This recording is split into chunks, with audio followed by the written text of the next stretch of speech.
Global gas markets are facing their most significant supply concerns since Russia's 22 invasion of Ukraine on rising Middle East escalations. Now, unlike oil with limited alternative routes, gas, especially that exported from Qatar, has no other alternative than the Strait of Hormuz, which is raising concerns across energy dependent markets should the strait remain closed.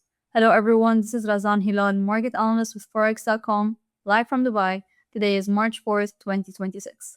Analyzing the chart of natural gas from a 2-week time frame perspective to minimize the noise seen on the candles, we can see the price action holding below a trend line connecting consecutive higher lows since February 2024, pressuring prices still into a neutral to bearish outlook until we see a definite close above this trend line.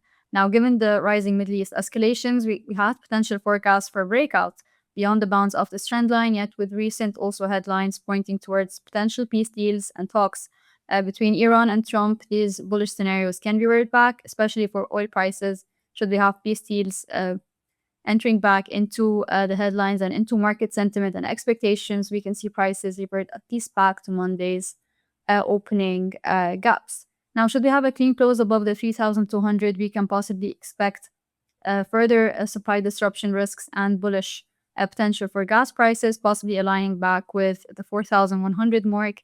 A clean hold above that can possibly extend gains all the way back to the 5,300 and highs last seen in 2022 during the Russia-Ukraine invasion. Now, from the downside, should we have a clean close above 2,790, we might have a potential head and shoulders pattern continuation in play following the overall downtrend starting from the peaks of 2022.